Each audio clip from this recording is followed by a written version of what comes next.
5 minutes, but I'll let you... I was just going to say quickly, I don't think so we need more tests, to be honest. I think citizenship through test is probably the wrong policy. I certainly don't believe that people should be subjected to a test on values. I think most people would have values that they appreciate. Most people would bring values, and I think certainly a lot of people that I came with when I came here, and a lot of people that I work with from different backgrounds bring values of integrity, values of honesty. It's not something that you can test through a paper. I don't believe that. Thanks, Absalom. Back. So how do you know when someone has been from being non-integrated to integrated? Integration is a problem word for us. I think it's always implied that you pick up all aspects of whatever an Australian culture is. My observation is we don't want integration. We want people to be Australian but enjoy their own culture and history. What does that mean? Well, if you look at, I was trying to give you an example. So if you look at the Islander people, their traditions might be around church. Now, if they want to choose to continue church, in this case it's a Christian church, they should be able to do that. They also have different ways of celebrating, different times of the year, different sorts of family events. Those sort of rich cultural aspects are very important to this community. So I think integration applies that you do everything the way the white Anglo-Saxon person has done it.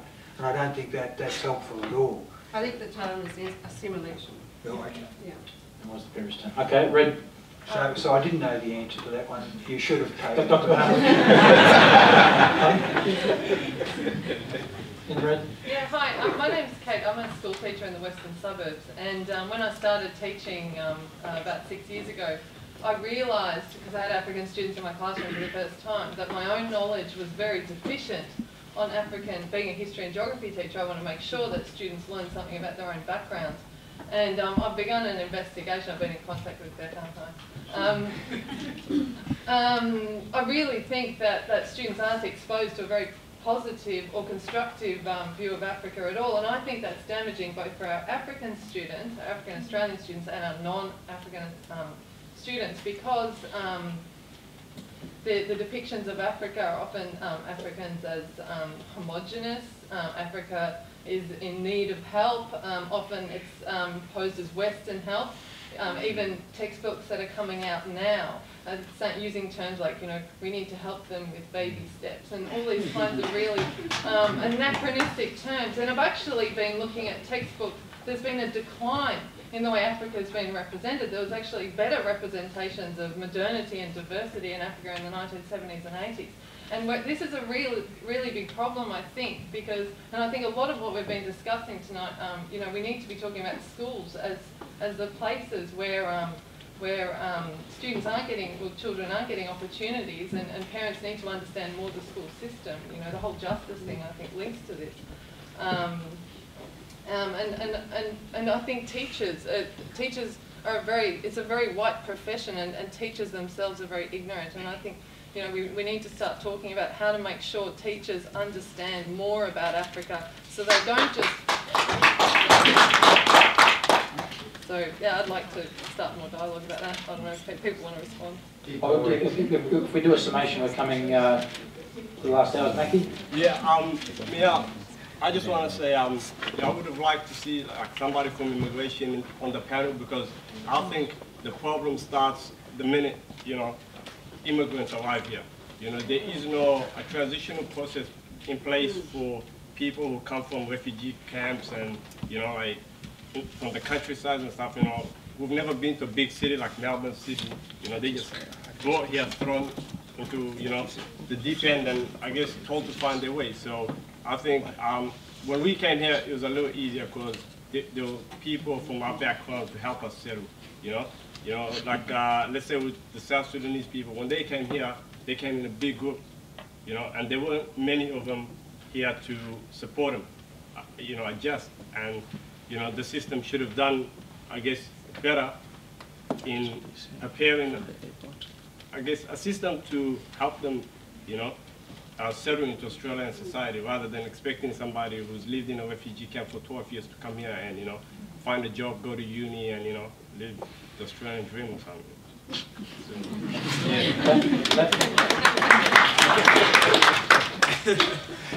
Yes, hi. I'm also a teacher from the western suburbs, and a few of my ex-students are here in the audience tonight, so I just want to acknowledge the fantastic work that they've been doing in the last few years. I'm very proud of them.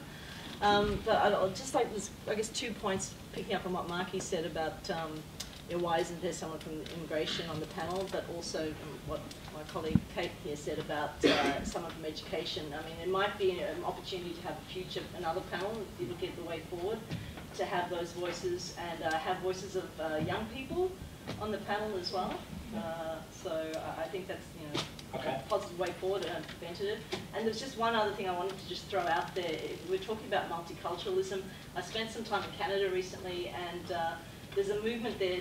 In Canada was once hailed as an exemplar of multiculturalism. Bringing out policies and so on in the Western world anyway. But they're moving. Well, there is a movement, not now under the Harper government, but again because of lack of funding. But there's a movement towards an anti-racism framework rather than a multiculturalism framework. And it is a different, picking up on your point, it is a different way of framing the picture, framing what's going on, to actually name it and say, we're moving towards a society that's anti-racism, that we're against racism rather than multiculturalism, because multiculturalism can be a soft term.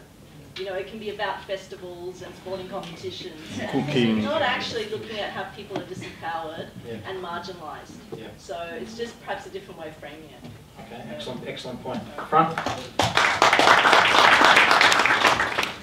Thank you very much. I would have loved to ask a question in regard to the police before, but that has passed. But the question I'm going to ask now on the integration topic, as a lot of Africans, as you can see in the room now, it's a very interesting topic that we come in to give ideas. My question would be, like, a lot of young African people have managed, coming from war-torn countries, coming from refugee camps, has been mentioned by a lot of people, and they've managed to come to Australia. A lot of people struggle with education, but some people manage to go to universities and finish their studies. But what I find as really challenging is that for us coming from Africa, we don't know people in Australia. You just come, you don't know anyone. Even your next door neighbor, you don't know them. For years I've been living where I live now. I've been living there for the last 7 years. I don't even know my next door neighbor, never say hi to me. I find this really challenging. Like, even people that have managed to go to universities and they got their degrees, and they don't have any networking at all. You finish your degree, and there's your degree in your hand. What is the next step here? Because a lot of media is putting us and African people as bad people. When people see you walking on the street, they think you are a criminal. That's what comes to people's minds. Once I went to shopping center with my friend in the eastern suburb, a kid came to us, like, my mom told me, you guys are criminal. Little kid came to me, and that perception comes from the parents of those kids. For you as the panel today, as those who are having authority in your hands, how do you fix that? How do you get people to think that we Africans are good people as well? Because we're trying very hard to integrate into this community. We go to universities. That's what people want us to do. We have our values. We try to go into Australian values, but we go to universities. Even when you finish a degree, you don't have jobs. As the panel today who have power, how do you fix that? Because there are people that are having crimes, and there are people that are having worked hard, no crime, but people look at you and your name. One of my friends went for 100 interviews. 100. He applied for jobs. There's no call for interviews. But only when he changed his name, same resume, he changed his name, he got called for interview, 2 interviews. How you at the low authorities, how do you fix it? How do you want us to integrate? How are we going to integrate? Absalom, well, can we start with you on that one?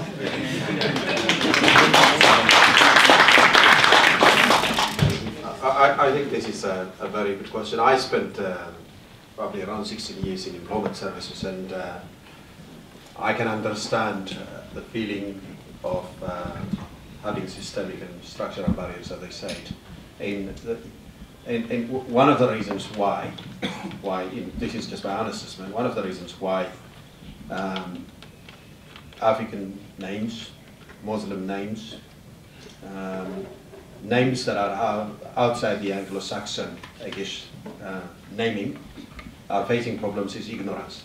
I think governments and employers employer groups and industries have responsibility to educate employers. This is not, my own assessment, this is not actually the case in North America, United States, and in Canada. I think employers quite often are actually employing people for the skills that they have rather than for the names, because many of the high-paying jobs, especially in the California area, are actually held by Indians and who have long names. So I think there is a level of ignorance that we have to understand. And the second thing is there is also clear discrimination and racism. And that is, I guess, a challenge for the Equal Opportunities and Human Rights Commission. It's also a challenge for our leaders, people like Tim and Andrew Crisp here, to work with government. And it's also for aspiring politicians like Dr. Burhan to consistently raise this. Look, when I was working at AIMS and I was looking after the employment division, we had 2,000 refugee and humanitarian interns who were placed into a job. 50% of them left within the first 3 months. Now, the employers would say that they couldn't fit in, but many of the people who were subjected to that also claimed that they couldn't fit in because they were not welcomed. And you've got employers as well who would actually welcome you, but they don't create that workplace environment, and that is encouraging their own employees to appreciate diversity. And then when you are going through these barriers quite often, you actually generate a degree of hopelessness.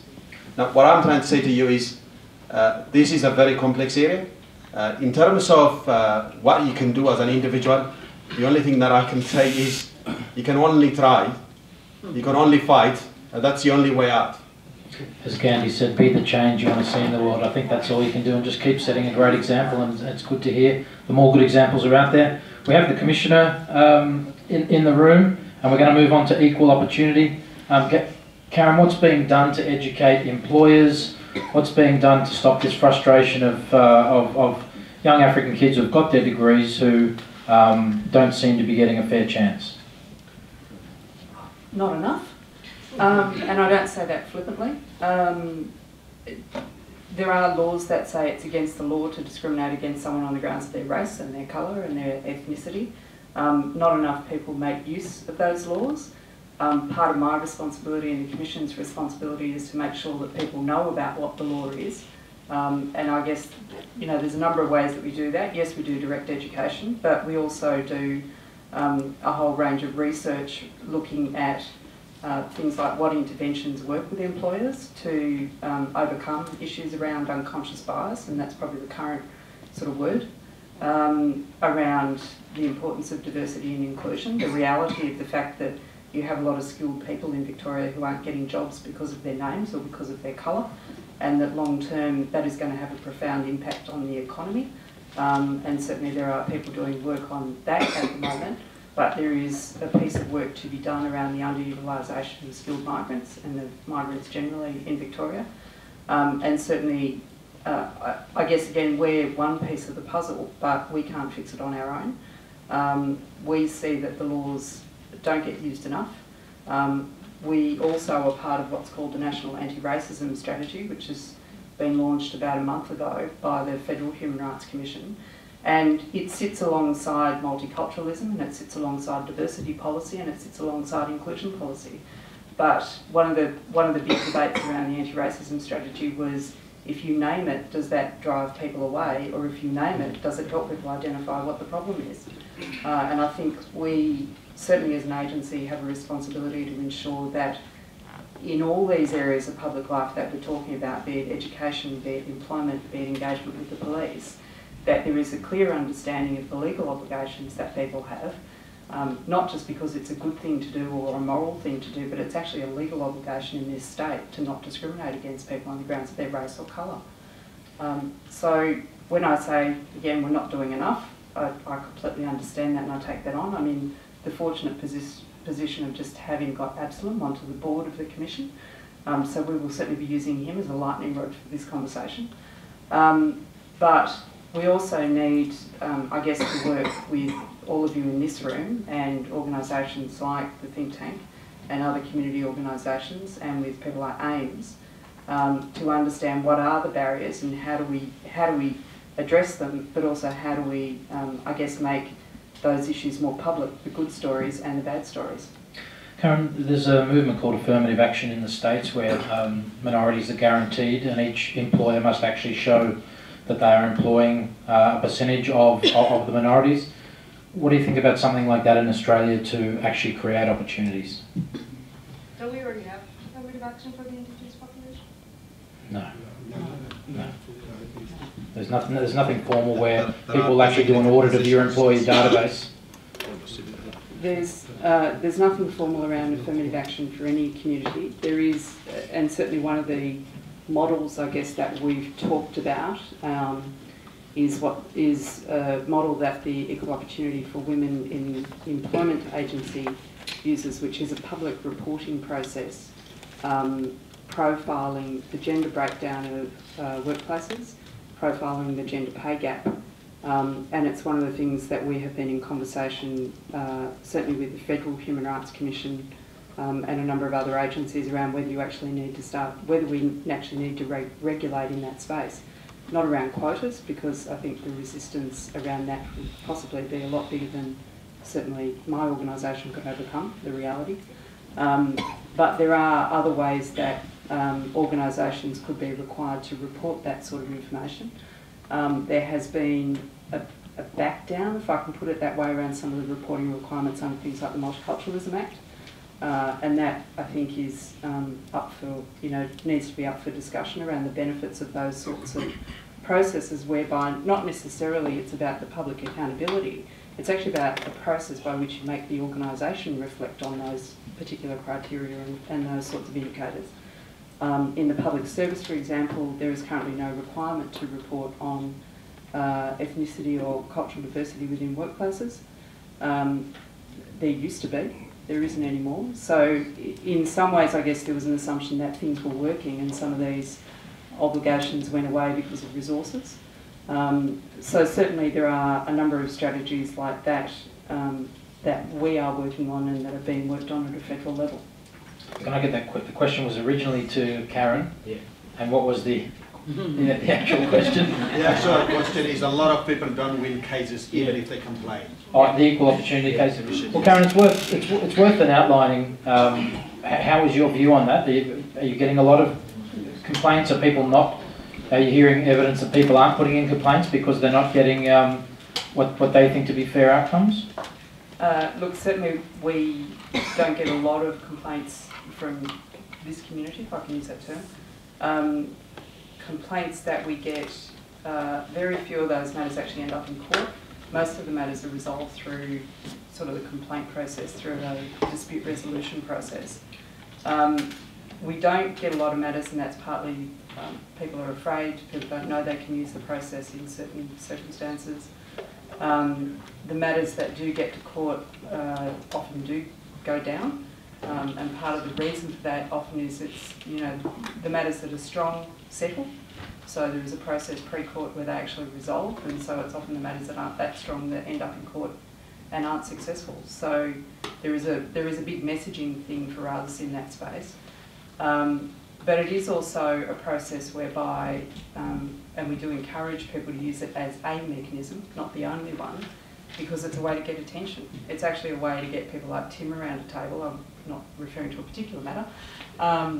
But if there is a complaint about education or a complaint about employment or a complaint about contact with the police to do with discrimination, it is actually a way to get that organisation's attention on the issue and often bring to their attention a systemic issue, rather than just it being about a particular individual circumstance. So it's not the be-all and end-all, and that's why my organisation has got a whole range of other things that we have to do around public education and information.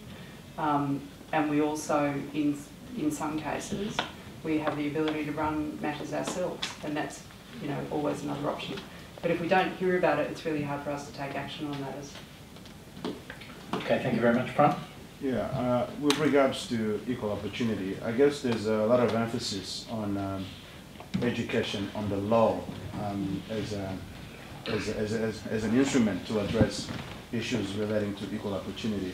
But where I guess there may be opportunity to do more and become more effective, at least from a community perspective, is how community members are empowered to be able to actually take these things in their hands and run with them. I see a lot of, I mean, from my experience, at least from the community, you do a lot of, great work in educating people about the laws that are there. The laws will not really fix the problem. They just remind people that if you fail to do what's right, this is what's going to happen.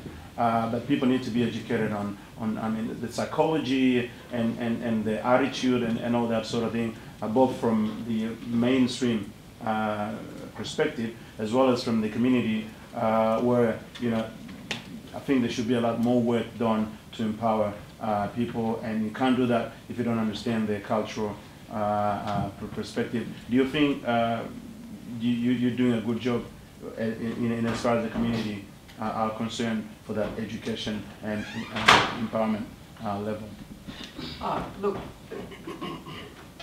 we do work directly with the community through a number of groups to, we hope, educate the community about how they can use the laws as leverage and as a language that they can use to advocate themselves, but also to understand where they're seeing discrimination. That also, there's X amount of work that we can do in going out to the community, and we endeavour to do that. Certainly I've got a team of people that's what they're supposed to do day in and day out. There's a whole range of communities within Victoria that they work with, and I'm not going to say that they've managed to get to everybody in a particular community. One of the things that we try and do is educate and work with, I guess, leaders within a community or organisations that work with the community, so that we actually build the community capacity to do that work around how do you use human rights language, or how do you use, equal opportunity language or anti-racism language to deal with those issues. But it is also about other organisations that work in our space, like the Multiculturalism Commission and other organisations, to build the capacity of those community organisations working with those communities to understand that framework as well. So it's again, I'm not going to say that we've dealt with every need or been able to build that capacity within the community to the extent that you would like to see it. Certainly it's a resource there that's available to be used, and we encourage people to contact us to use that. And is there progress from your own perspective in measuring how communities are faring in terms of how they understand and utilise the equal opportunity framework?